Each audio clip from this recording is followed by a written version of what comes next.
Hi, welcome back to Mike's Diabetes World. Well, should we get into it this morning? Let's get into it. Current blood sugar is sitting at 8.7. I've come down from a high of about 15.6. So I've dropped down now to 8.7. I have 6.25 units of insulin in my system. I just took my bolus for my snack time, and we're all pretty good. Current blood sugar is at 81% time and range, and I've over 10, I'm up at 17 and 81 and 2%. So we worked well today on the 2%, bringing the 2% down from, I think, 5 originally. We're at 7.7%. So we're all in all a pretty stable day. It's not a stellar day, but we did achieve that. So congrats to us. This, I don't know why, went up to 16. We'll see. I did a correction through a needle today. We'll see how long that lasts, and if I start going up again, I may have to change my site. I hope I don't. Okay. Today, we're reporting on section 2 of our discussion about TV or T1D news reporter. We'll be right back.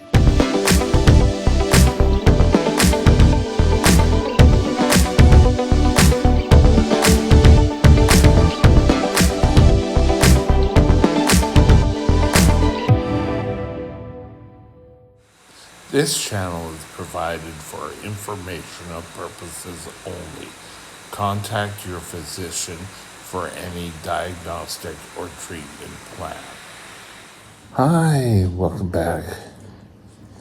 So, stories we're going to be working on today for you are as follows. Diabetics. Did you know that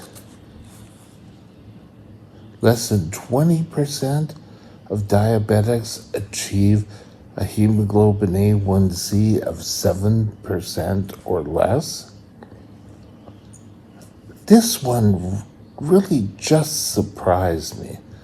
How many people have been taught that keeping their blood sugar within the 3.9 to 10 is the ideal range for your blood sugar. Yet, less than 20% of us do that? I'm lucky to say that I've achieved that pretty regularly. My last hemoglobin A1C came back at, are you ready for this? 5.7. Now, everyone is probably celebrating and saying how good that is. And it is a good number.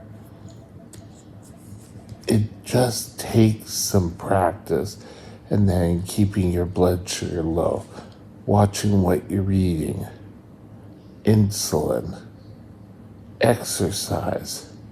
It all plays a part. Everyone uses the excuse that life gets in the way. I did that for years. So you need to stop kidding yourself. A lot of diabetics know that their blood sugars are out of whack, but they really don't do it. I started watching my blood sugar while I was still working. So, yes, life can get in the way, but you have to devote some time to you. You need to get your blood sugars down to below 7% hemoglobin A1C. This also will tie into a report later in our report here tonight. Today, whatever it is for you. I gotta stop. Sorry. Did you know 2 out of 3 diabetics are overweight? Look, here's your example. Insulin is a hormone which promotes the storage of fat. We had take a look at years ago, before there was a drug hormone insulin, that people constantly would just whittle away. There was no fat left on them because the body consumed it. Once they started insulin, their weight control came back. Now, in our society where we have a prevalence of prepared foods, weight can very easily come on. I know this. High weight is a disease for everyone, not only diabetics. It's a weight control is important for you. If you are like me and you are extremely overweight, you need to be seen by a bariatric doctor. A bariatric doctor is an internist who concentrates on overweight and how to get back in.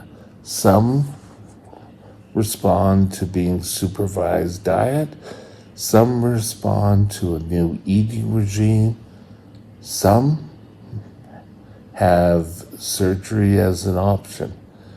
Any one of these can help you. Sometimes just watching what you're eating, cutting out the processed foods. Yes, unfortunately, that means that you might have to cook. But it's really hard to pass up at the grocery those foods or processed foods or those hot dogs when you're out at a game or something. But weight control is important for a type 1 diabetic. Before coming in here, I was under a internist specializing in weight control.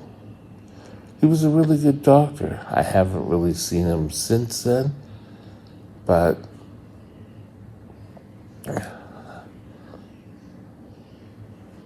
who knows? Maybe it's something I'll have to go back and visit, because the weight isn't dropping off here because of my mobility issues. And as you saw, I'm trying to get up. I've done a couple of videos each day of me sitting up, and we'll try it again. Did you know a bad low counts for 1 in 20 ER visits? Thinking how many type 1 diabetics are out there, it's amazing how many lows they have to come in. Some are repeat visitors. Before coming in here, I was having lows all the time. I wore the fallen and I can't get up pendant around my neck all day. And if I fell out of bed on the floor, I would have to press the alarm and they would send people out. It wasn't a happy time in my life. Now we're able to catch lows before they become serious. And I haven't had a really bad low. I had a couple when I started here. Now I think we're in a good regime that I haven't had a severe low in a while.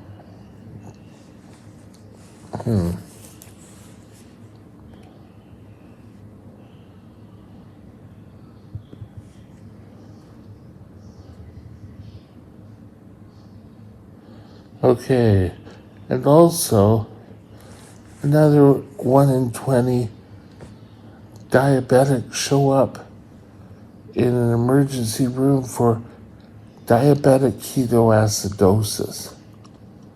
Now, who could be guilty of that? Just recently, last September, I was in here and I was fighting my high blood sugars. All the time, it was super high blood sugars. This was before I started doing my daily amount of my blood sugars. When I went into the hospital, I think I was 42 or 47, I think. It was some astronomical blood sugar. I was really sick. I was so sick that the small hospital here had to transfer me out to the bigger Abbotsford Hospital, where I was in ICU. I don't think I was in ICU. They just didn't know me, didn't know the hemoglobin A1C was out of whack. All my electrolytes were out of whack. I had been vomiting. I just really didn't want to go to work or anything. It was weird. I could remember being way over close to the window all night. I wasn't close to the window. I was exactly in the same bed. And in the morning, they said, you're going to the hospital. The day before, they came and said, do you think you need to go to the hospital? I said, I don't know. I just feel sick. I didn't have my ketone meter. I was out of it. So I didn't go to the hospital, but I should have, because by the time I went to the hospital, I was extremely sick. I was transferred with a whole bunch of monitors on me. I had 2 nurses and 2, well, obviously, was it 2? Actually, I think there were 3 ambulance drivers. It was a packed ambulance ride over. But eventually we got things under control. You can go back, I don't know where they are, but I did like a 3-part explanation of my DKA that time, and it's worth watching. Self-promotion there. Now, the last point I want to bring up is rage.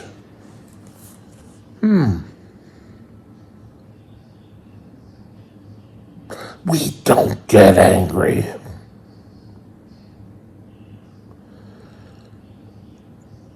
Your rage hormones seem to go crazy. If your blood sugars are totally out of whack, if your blood sugars are higher all the time, you may fly off the handle at people.